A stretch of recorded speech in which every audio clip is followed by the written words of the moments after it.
Perfect. We are now recording. So welcome everybody. This is our day 2 of our Health and Wellness Lab Exercise Education Week in Oncology. We're excited to have you join us. Today we are kicking off our first hour session with a very special guest panel. You'll see the names on the screen. They're going to each go through in a few minutes. I'll hand it over to Juliana, introduce themselves. And these are individuals that we have on our participant advisory board for our Project Excel, which if you were with us yesterday, you saw a really brief intro to. Excel is our outreach program for across Canada, really taking our successful Alberta-based model and making it available to more people. As we have built this model and as we learn on what is best practice and how to implement exercise oncology programs in our community and or virtually, our participants are a really important voice in this process to help us really determine what are the pieces that work, what are the pieces that don't work, and what other considerations from their perspectives and their lived experiences do we need to consider. So with that, I am going to hand it over to Juliana, who's going to introduce our first speaker. Awesome, thanks, Nicole. So we are going to start off with Gail today. So Gail, did you want to tell us a little bit about yourself and the role of exercise in your cancer journey? Hi, I was diagnosed with breast cancer when I was 47.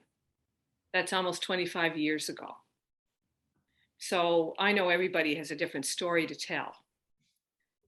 In my case, in 25 years ago, there was no sentinel node dissection. There was no knowledge about the survival rate if you had mastectomy or a lumpectomy. There was no easy access to an internet. So the little bit that I discovered was making phone calls, calling the Y, doing things like that to find out if there was any way I could increase my chances of survival. The only person that I knew that had breast cancer at my age had died. So of course, at that time, it was not talked about. Radiation wasn't offered. We didn't have a cancer center here. So my story was that exercise wasn't an option. It wasn't even mentioned. So the next year after I'd had breast cancer was the first time we had run for the cure in our community.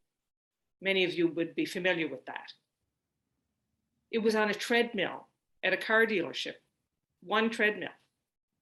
So people came and lined up. And then we realized as we talked to people at that event that we had to find ways to be more active.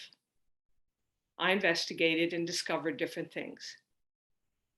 But 25 years ago was a long time ago, and now it's very different. My oncologist now, when he writes out a prescription, he writes on the pad and walk a mile. So we now know that exercise is important. So that's my story.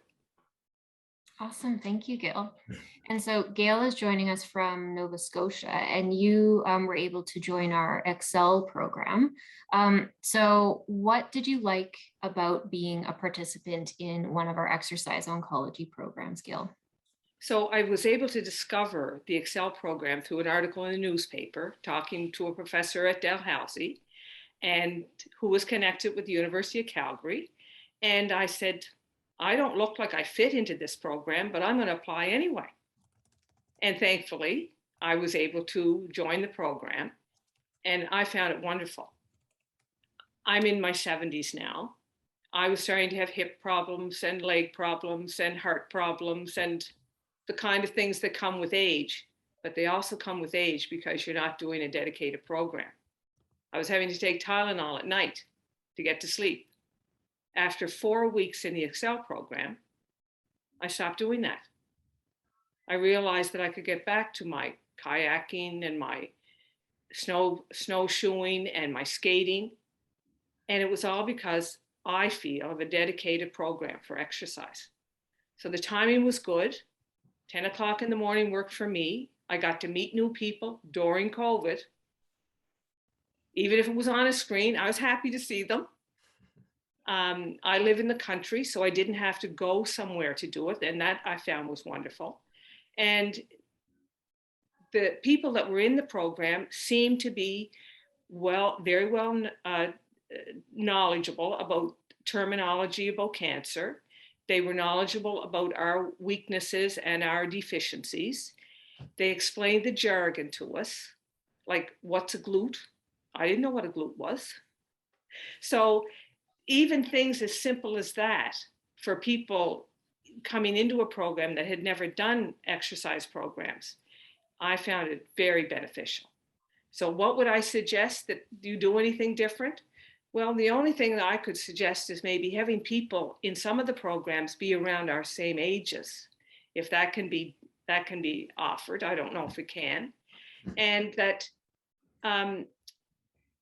if anybody has head cancer, no matter how long ago it was, like me, let them be involved with it. And I know it's a research study and that could still be part of it, but having us as part of a program like this will benefit our lives. It'll make us live better, and hopefully it will live longer. Great. So that's all awesome.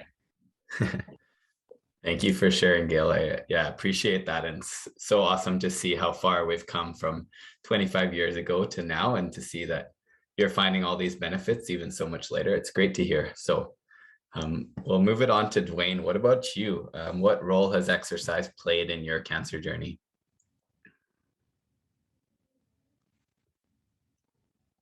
Oh, sorry, Dwayne, you're just muted there.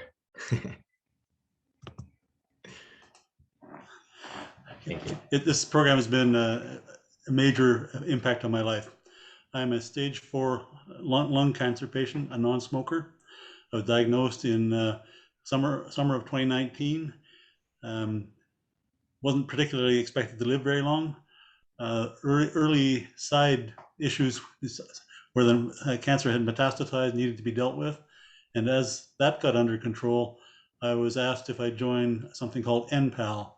I became the 4th participant in exercise, nutrition, and palliative care for advanced lung cancer.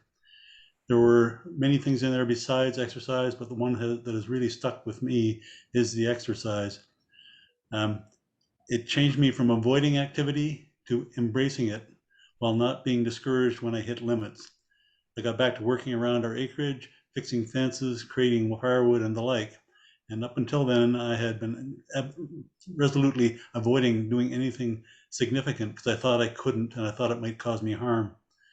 The physical improvement was a big deal, but it's also the psychological one. I have so much self-confidence now that I had zero of when I was first diagnosed. It has been critical to me. The instructors have been enthusiastic, first of all. They've been I'm not sure how you pick them, but one of the criteria must be to be enthusiastic and upbeat, because they have been really good. When I started with NPAL, it was at the Thrive Center, so it was a in-person training. They have great instructors led by professionals, but also assisted by senior students, and that worked really well. They have great equipment, and it all came together. That 12-week program ended just as COVID was starting, so that got shut down. Later in the year, when the Excel program and Excel maintenance program came along, they were wonderful for me, simply because I live an hour's drive from Thrive. I wasn't likely to go any place for exercise, but Zoom keeps me going really, really well. The need to mention also the mentors. The online programs have both the instructors and mentors. Mentors keep track of us, but also are there as a safety net. As an example, I had a COVID shot and exercised the next day, and partway through the exercise, just had to bail out. So I sent a chat message saying I was going, and minutes later, my wife was talking on the phone to a monitor, asking if I was okay and if I needed any assistance. Basically, and they also lead part of the exercise with particularly on the cool down process or the stretching. I don't know if that quite summarizes it, but it's changed my life completely from when I started to discovering that I actually could do things. Yeah, that's great. We're super happy to hear that, Dwayne. And I know that we've been in touch from the very beginning. So thinking back to when you started the NPAL program, or maybe later when you started the Excel program, what are some of the worries or concerns you had prior to starting the program? And can you tell me a little bit about how the instructors helped you to overcome or address those? Well, the most basic problem was fear of the unknown and fear of failure. It had been 50 years since I'd had any sort of exercise program, actually at the U of C when I was a student. And I didn't know terminology. When Gail was talking earlier about learning the name, what some of the terms are, I needed to learn them all. The instructors were really good at both terminology and explaining techniques and explaining why you need to do things, what the probable effect will be of if you do follow through. You know, which muscles are you actually going to stretch and help and strengthen and the like. But they have great empathy as well. They're always reminding us to listen to our body, use alternatives. If you can't quite do something, here's a different way of stretching the same muscles or exercising those muscles. They also, you folks have good videos, and some of the instructors are really good at reminding us to go look at some of those videos as to, if you don't know what a certain exercise is, well, go watch somebody do it right. And that's been really important to me. Fear of failure. First of all, I didn't know if I'd be able to do anything. The initial step was to be assessed for whether or not NPAL would be good. So the simple process of going through the assessment caused me to do things that I hadn't thought I could do. And just being accepted was a really big deal to me. It got me started. When NPAL ended, since then I've been continuously enrolled in Excel and Excel maintenance. It has been really good for me. I'm 2.5 years in since I was diagnosed as stage 4, so I am amazed that I'm still here. I think a big piece of the quality of life that has gone with that time period has been as a result of exercise. One other thing about the process, just raw technology. The instructors are obviously not technical people, but they have assistants in the background somewhere, because they generally manage to get things done. The failures are always at the end of in the hands of the students, and they're pretty rare. Monitors offline are often able to help us, and underlying it all is the quality of internet. People who are rural like me often don't have great internet. My only connection is by way of satellite, and that there's some delays involved, and so it's very hard to actually have an interactive discussion. But something like exercise, you don't need that. It has worked really well for me. I guess another comment would be, after the NPAL, which was aimed at lung cancer, all the Excel programs are aimed at a wide variety of backgrounds and problems and limitations and so on. And that's a huge challenge for the instructors, but they're really good at adjusting things so that it doesn't matter what your limitations are. You can participate in a meaningful exercise in that area. And I'd summarize it saying all of the instructors and monitors have been excellent. I have no worries or concerns about continuing participation, as long as my general condition lets it be meaningful. But it's been really good for me, and I'll continue as long as I can. That's amazing. Thanks for sharing, Dwayne. Awesome. Thank you, Dwayne. Yeah, that was great. And we're so happy that you've been involved with so many of our different programs, and you've been able to experience a few different options that we've been able to offer. So next up is Bill, who has been working closely with the lab for many years. So if you could tell us a bit about yourself and the role of exercise in your cancer journey, Bill. Sure. Hi, I've been involved in exercise and physical activity for pretty much my entire adult life. So my fitness was a really important marker during my cancer treatment and my recovery. In 2012, I was diagnosed with throat cancer. I had been working with Nicole at the university in the kinesiology faculty for many years. And just before my treatment, I was asked to take part in the enhanced research program, which was on exercise timing in head and neck cancer patients. And knowing the work that the group had done, I was quite eager to be involved. After my radiation and chemotherapy treatment, I had lost 13 kilos of weight, and most of that was muscle mass. And I was very fatigued and had very low energy levels. So I had started to exercise on my own, but I was really keen to take part in the program because I thought it was really going to enhance my recovery. The program involved an initial fitness assessment, 12 weeks of supervised exercise with assessments during and after the program. I found the program to be really beneficial for me. When the program finished, I had returned to or exceeded my pre-treatment fitness levels in all the tests, and I gained half a kilo of muscle mass over my original. So for me, that was a complete win. It was great. In 2018, I was diagnosed and had surgery for prostate cancer. And in this case, it was more or less straight abdominal surgery. I didn't have any other side effects other than you would normally have with abdominal surgery. So after I was finished, I started to take part in a program at the Cancer Center in Calgary that was also run by members of Nicole's group for prostate cancer patients.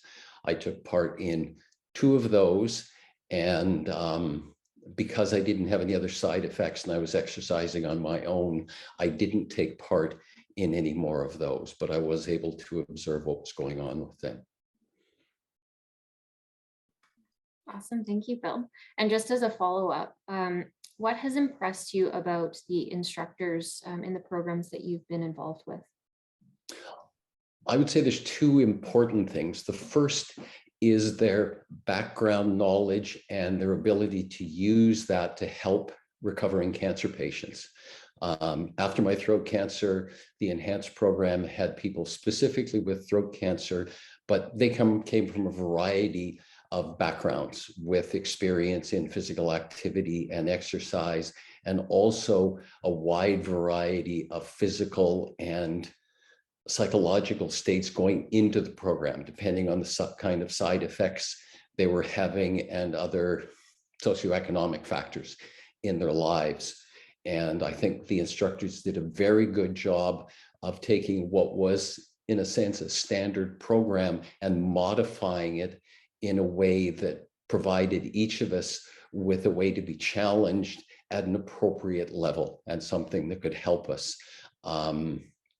And so it was something everybody was able to work with and to be successful. People were struggling in some cases, but they were successful. The second part was, and I think just as important, and that was their ability to create a sense of community with the group. As I say, people came from a variety of backgrounds, experiences, but they were able to work with us, get a sense of community, and we often talked with each other about how our recovery was coming, how we're feeling physically, mentally, other life issues. And I think that really helped people to understand what was happening with the recovery, and that things that were going on for them, problems they were having, weren't unique. There were other people going through the same thing. So I think that helped for a lot of people, and they could see other people struggling and having a hard time sometimes, but they were seeing people succeed through that. And at the end, I think everybody was successful and everybody felt successful. And I think that was a really important part, that the instructors were able to create that sense of community with people.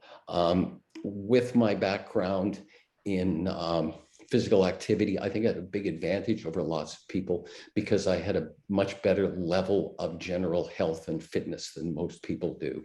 And the kind of cancer treatment I had, everybody loses a significant amount of fitness. So having a higher fitness level was definitely a help. Also, with my background in sports, I had lots of experience being injured, getting broken, and recovering. So that was a real help for me. And I think the instructors worked with people to help instill those sorts of ideas and to bring up their fitness level from whatever it was to something that was better and to help them with that recovery. In the prostate program, as I say, even though I only took part in 2 of the programs, you could really see a strong sense of community in the participants. There were people there who'd been taking part for a significant period of time, and you could tell that this was an important part of their life. They may have recovered from their surgery a while ago or their treatment, but it was still important to be part of that. So I thought that was another really good indication of the success of the program and the instructors. That's awesome. Thanks. Thanks so much for sharing, Bill. And we're really happy to hear about the successes you've had through the program. And it's great to hear about those different experiences from a number of different programs you've been a part of, and we appreciate your continued involvement. So moving on to Trevor, I know that you've also attended a number of our exercise oncology programs. What role has exercise played in your cancer journey? So originally I was diagnosed with cancer in 2013. So as far as the role, basically that was a life-changing aspect.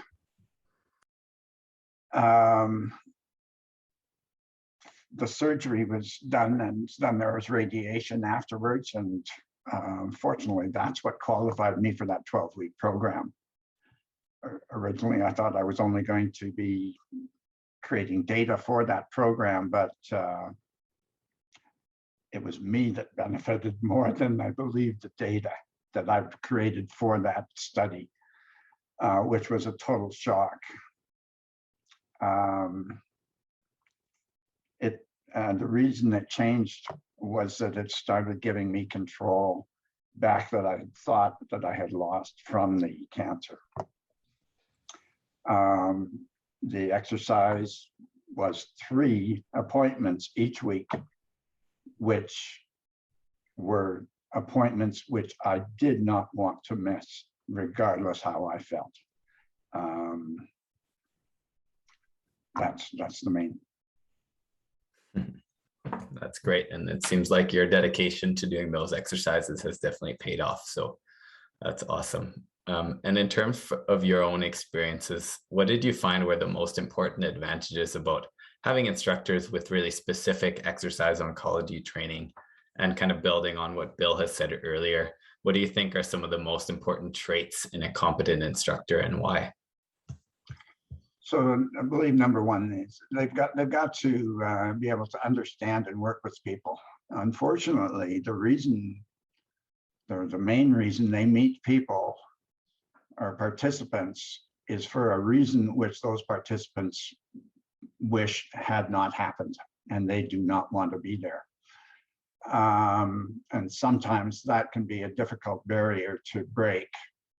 However, all the instructors that I met were more than capable, similar to what Bill mentioned, to break all those barriers and make everyone feel 100% comfortable, just as if they were at home, or despite the situation. The second is to listen and recommend. Everyone's cancer journey is slightly different. And the instructors dialogue with each participant continuously to become familiar with the participant and make recommendations based on what the participant is telling you. They say, listen to your body. Well, my body is telling me this. Here is the action to do it. The other one, and I don't know if this is maybe the most important, but it's motivation and humor. So in addition to the exercise being one of the pillars of the longevity, it's also, the hardest part to exercise is starting a new habit. I had not participated, unlike Bill, in steady exercise prior to my treatment. Those instructors and that study created a habit for me. So I didn't diagnose. It was after that 12-week study, a lot of the participants were asking, where do we go from here? And fortunately, they had an answer. And here we are now 8 years later. And that is still a habit of mine, exercise, although not 3 times a week because of exercise, because of COVID. But I also know that that same thing happened to those participants, to several other participants who we are, yes, that sense of community that Bill mentioned, that's built, and we are, there is a bond that is in that community that is really created from that community that this exercise and the trainers have created. Awesome, thanks, Trevor. And that's what we hope, we encourage the behavior change education and making sure that our instructors are encouraging. So it's great to hear that. That's what you have experienced with our instructors. So we'll move on to Judy. So Judy is one of our Excel participants from Ontario. Judy, did you want to tell us about yourself and your experience with exercise throughout your cancer journey? And you're just muted, Judy, sorry. Okay, got it. Hello, everybody. My journey was fairly recent. I was diagnosed in 2020, and my surgery was the last elective surgery before COVID closed everybody's doors. So I was lucky to get in, or I probably would still be waiting for it. Dwayne, you've given me help because mine is stage 4, and I really like the fact that I'm seeing your smile and I'm thinking I'm going there. But that's the whole purpose of exercise for me. Before my diagnosis, I did downhill skiing. Swimming was my major, and COVID, of course, closed the doors to anything. I haven't been in the pool for an age, which I so miss. So I was looking for something to help me, and I tried a few online exercise sessions, but they just weren't what I needed for where I was at. And so when this Excel came up, I just grabbed it, and I can't tell you how wonderful it has been and still is. I like the fact that they did a pre-assessment and a post-assessment, and the fact that I could see that I had made a progress in areas that I wasn't even aware I was weak in, but yes, and it was excellent.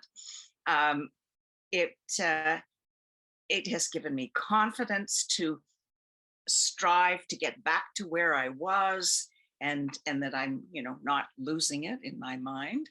And I'm presently in chemo, so of course I have to bring my little chemo buddy to my sessions a lot of times, and that just causes me to do exercise a little differently, but I still get to do it. And the program, it's just given me confidence, it's given me drive, it's given me focus. That is a biggie. And the feedback from our session organizer, as well as our instructors, has been awesome. I just can't say enough about this program. I think I should stand on a soapbox, but I just believe it's so powerful. And I'm a great believer that the more exercise you get, regardless of where my pathway takes me, it's going to make my pathway smoother. And I'm a firm believer in that one. Thanks, Judy. And so when starting a new class, what have your instructors done to effectively facilitate discussion and build community? Well, I think one of the things is them introducing the program's focus and then asking for feedback and questions, because we're a lot of people that have had no fitness background at all, never been involved with physical fitness. And so it was that was start. And also, I think the big confidence builder for a lot of us was the fact that when they introduced themselves and their expertise and their backgrounds, it was it made you feel, yay, you know, we're all in a different stage in our cancer, but somebody has that knowledge to help us get that next step without getting into trouble. And so that one I really liked. I liked the fact that they had a safety protocol, so that, you know, when I was on my chemo and whatnot, and I had to leave fast, I could just do this. She knew exactly what I was doing. She checked that I was safe, and you knew that, and she had everybody's phone numbers, so you knew that there'd be a call. And there was one lady that had nobody else in the house, so that she always said, you know, so and so, how are you doing? How are things going? You know, if you're not feeling well, sit down. And I thought that was excellent. She, I guess the constant was calling, asking for feedback. And we always got a chance to give any kind of feedback, whether, oh, gee, that was a really hard exercise. Is there any way we can sort of get it down a bit? I think the biggest thing that for me was, there were days I just didn't want to go. I just didn't feel I could make it, even if I was just going up the steps to where my computer was. And I thought, you know what, I've got to make it. I've got to make it. And she always would say to everybody, hey, congratulations, you all showed up. And that became sort of a motto for me, is that when I felt down and out, I'd say, no, I got to show up, whether I just do 1 or 2 exercises, I've got to get there. And then by the end, you'd always feel so much better, both mentally and physically. But and then the encouraging, as we got to know each other, she would hook in a little bit earlier and allow us to chat while she was waiting for everyone to show up.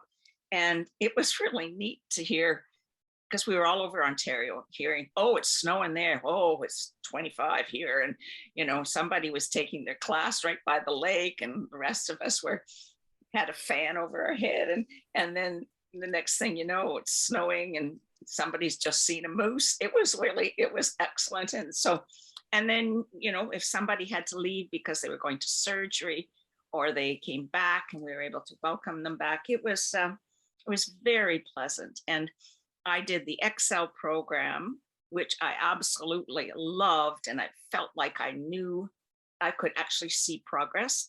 And then I'm now in my 3rd maintenance, and I plan to continue forever and ever. Yeah. That's amazing. What a story, and definitely is a testament to just showing up and how far that can get you, for sure. So thanks for sharing, Judy. And now, last but definitely not least, we have Janice here. She took one of our first Excel programs in Alberta last year, and I'm curious to hear about your experience with exercise. And so tell us a little bit about yourself. I was hoping you were going to run out of time and I wouldn't have to talk. Anyway, my name is Janice Wilson. I live in Three Hills, Alberta, which is a rural location, an hour and a half away from Calgary or so. I was diagnosed with breast cancer in early 2019. And when I was at the Tom Baker one day waiting for my chemo appointment, I was looking through the brochures and found one for the ACE program. And I took one look at it and knew that it was something that I wanted to participate in. I started the program while I was still going through chemo, and there were definitely days that I didn't feel like going, and sometimes I didn't. But it was there that I realized that the camaraderie of fellow cancer patients was really important to me to be a part of, and to see everybody at their different stages. They all had different types of cancer, and maybe it was their second round of cancer, but they all had a positive outlook, and it was really great. And then I guess there weren't any in-person classes because COVID started, and And they opened up with the Excel program, which was in the fall of 2020. By that time, I was finished radiation, and I had all the usual side effects, loss of cardio, muscle mass, bone density, the cancer-related fatigue, the depression, anxiety, the list goes on and on. But, if it wouldn't have been for the exercise program that I made sure I went to every Tuesday and Thursday morning, I don't think that I would have gotten through it. Yeah. What do you say? It's made such a difference in my life to be able to get back into life and where I want to be, both mentally and physically. Mm-hmm. Oh, that's a great story, and I'm glad, to hear about your experiences with both of those programs. And one of the things we always try to emphasize and really help people and support people in is building their movement habit. So for you, what has helped you to build your movement habit? Well, I guess having to show up Tuesday and Thursdays at 10:30 has been a motivator. Seeing the people, the same smiling faces, and just the friendships, the camaraderie. We don't know these people personally, and yet I don't know. I look forward to seeing everyone every week. The results, the physical, mental results of the exercise program have really been apparent in my situation. I had really gone downhill in my physical stature, I guess, and so this has really helped. I think the mental part of it, it just makes me want to work that much harder, and every time, you want to try to get a few more reps in, or you want to go a little bit faster, or lift a little bit more weight, or do whatever that can challenge you. And we get that all the time from the instructors. She's always trying to encourage you. If you can do it this extra way, you're going to get a little bit extra work, and it's going to help your muscle, and all just real encouragement. And who doesn't like to be encouraged or say you're doing a good job? I mean, even at 61 years old, I still like to hear that. But no, the instructors are amazing. I've only had a couple of them, but from what I see, I'm very pleased. That's great, and encouragement never gets old for anyone. It doesn't. So, that's great. Well, thanks for sharing, Janice. And I think that we still have about 20 minutes left, but that brings us to the end of our kind of more structured question and answer. So I want to say thanks to all of you for kind of sharing a little bit about yourselves, being a little bit vulnerable, and telling us about those different experiences you've had. And it's great to see some similarities, but differences there as well, and a common thread with our programs. So with that, we're just going to open it up. So this is a chance for basically anyone that's attending to ask some additional questions. So if you have any follow-up questions, feel free to send them in the chat. Feel free to unmute, and feel free to either pose them to a specific member if you're interested, or to the group in general. We'd love to hear your questions and get some discussion going. And I think I'm going to start us off, because there are a few things that for me, I mean, I've been doing this for 20 plus years. I've known Bill for almost that entire time. And for me, it's so rewarding to hear almost everybody, I think everybody actually mentioned that community piece, the friendships, the camaraderie. It's about more than the exercise, right? It's that whole sense of community and that network you develop. And I know with Trevor and the Enhance program, I was laughing as you said the fun and the motivation, and all I could think of was the Kaposi time and the way Lorraine used to time her exercises. And, you know, and there's those stories that have been around. I mean, Enhance was a lot of years ago now, and InPal with Dwayne, and the value of being in a program tailored for individuals going through lung cancer and the advantages of that. So I'd like to pose an additional question that I've just been thinking about as I've listened to all of you. And that's whether we're delivering this virtually, and Excel will always have a virtual component, or whether we're back to some in-person community-based classes. If you could, each of you mention one thing and we can go around, but what is something that our team, whether it's our professionals, our fitness professionals delivering class, the moderator, or somebody behind the scenes, what's one thing you would tell them about how to develop and deliver on this sense of community? And I'm going to put you on the spot, Bill, since I've known you the longest. I was going to pick Trevor, but I'll bug you. Thanks, Nicole. You're welcome. I would guess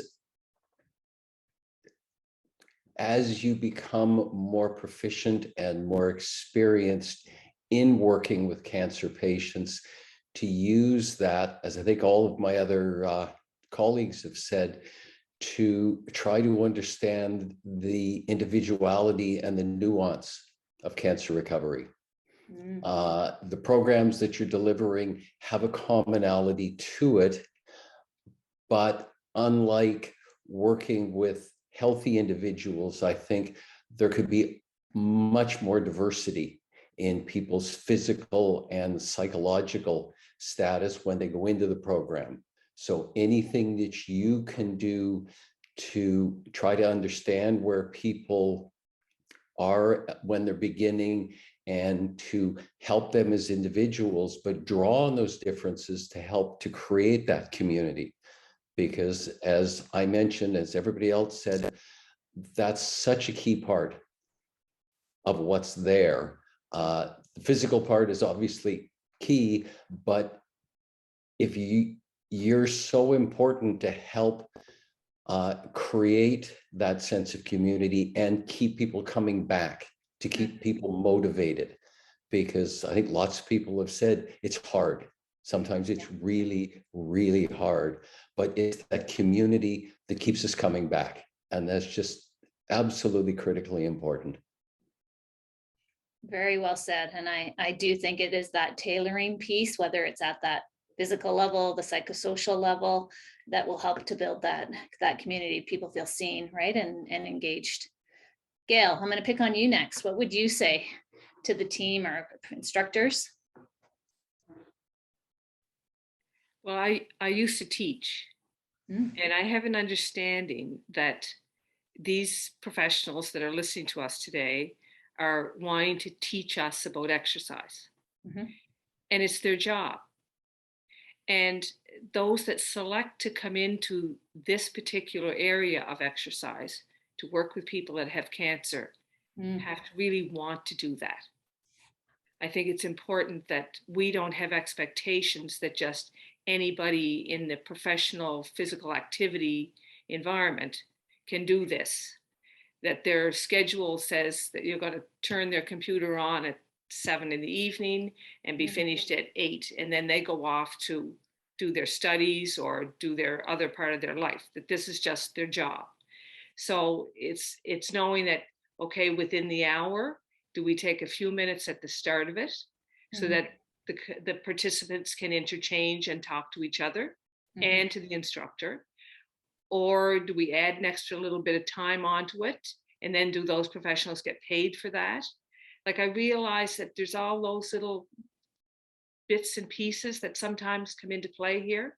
So I really appreciate thinking that these people that are listening to us today are people that are choosing to come into this field of exercising with people that have disabilities related to cancer diagnosis. Wonderful, Gail. Yeah, I think that is so motivating for our instructors listening, our qualified exercise professionals. And I think somebody had made a comment around, wow, we've got really enthusiastic instructors. And I do think there is something unique about people that are going to be good at delivering these types of programs, right? And it is about giving more. It really is going above and beyond. They're not just teaching a class, they are building the community. That's wonderful. Okay, Dwayne, what about you?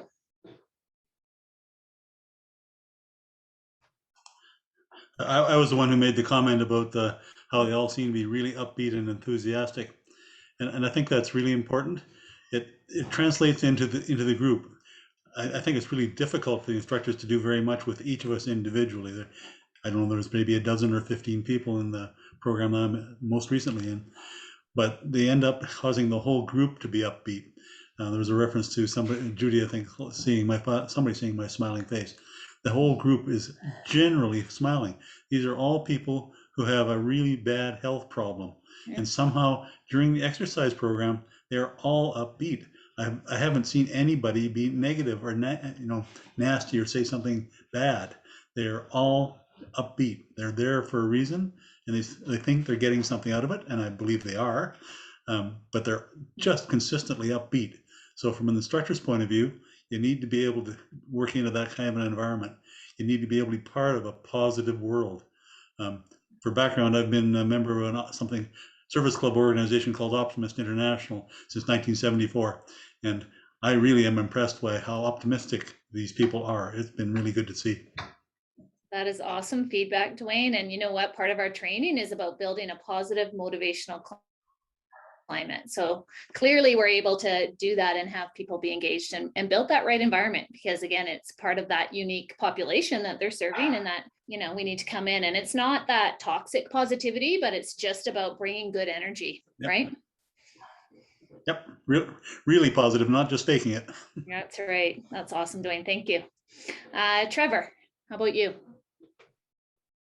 I think the compassion element is also there, and from sharing some stories and even some personal stories, and yeah, you mentioned Loren Capozzi. So now, if that person can sell a car salesman to participate in that study, that takes some talent. And she had that talent.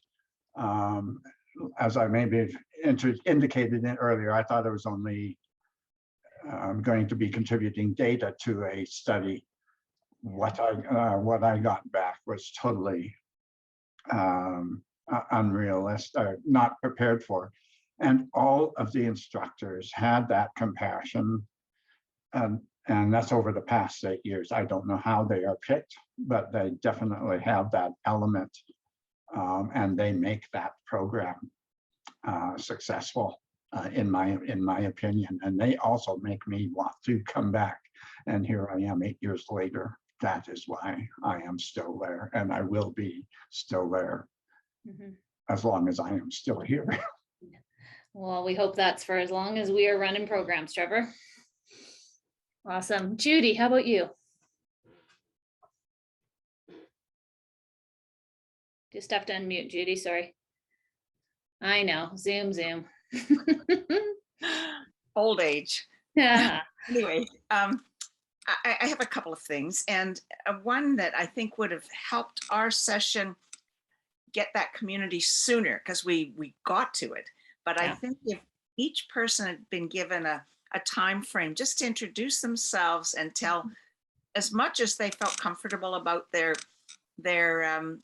diagnosis, and then what they hope to get out of the program, I think that would have been wonderful, because as we got to know what each person was going through, I mean, it was incredible, but it was so heartwarming, because you could see the positivity that they were, struggling with, and they were, everybody was gaining something from another person because of what they had achieved through their health issue. And so I think that would be helpful. Another that ended up, it didn't start this way, but it ended up this way because we had people coming from work and whatnot. So some people would check in late. While we were waiting, we had, it was a chance that you could chat with your instructor or with the other people. And you could also, the instructor made herself available 15 minutes ahead, that if you had a problem, as I had had a fall and I needed to just tell her, look, I did this and this is the part of the body that was hit and I'm coming, but just be aware. And yet I didn't have to share that with everybody, but it gave me a chance to let her know, so she knew why I wasn't maybe as active as I normally was. And it was heartwarming because I knew that she cared, but she also was monitoring me a little bit better because of that happening. But yeah, it is wonderful to be able to talk with all the different people, and I found that each person lifted the other one up. It was wonderful. That's wonderful and really good practical feedback, Judy. I really appreciate those insights. And last but not least, Janice, what about for you? Again, I thought you'd run out of time, but Judy was right. Our instructor always makes sure that she's available before and after the class, which is very important. Not everybody comes in early or stays late or whatever, but it is a good opportunity. I think maybe sometimes when the exercises are being explained, it might be interesting to people to know that, say, specifically you had lymphedema or whatever, and a certain exercise would be very beneficial if you did this or that or whatever. So maybe a little bit more cancer specific in some particular cases, but I can't really think of a lot that maybe they could expound on. I'm not sure, but maybe a little bit. Yeah, no, that's another great practical piece of feedback. And I think it comes back to Bill's original point around that tailoring and addressing unique needs, right? And so the more we can do that, even in a group environment, the more we can build that sense of community. So this is a great opportunity for, again, a thank you to our amazing panel. We so appreciate you sharing your personal experiences and feedback on the program. And I am not lying when I say this will become required viewing for our professionals coming into any of our exercise oncology programs. So thank you for taking the time to be with us this evening.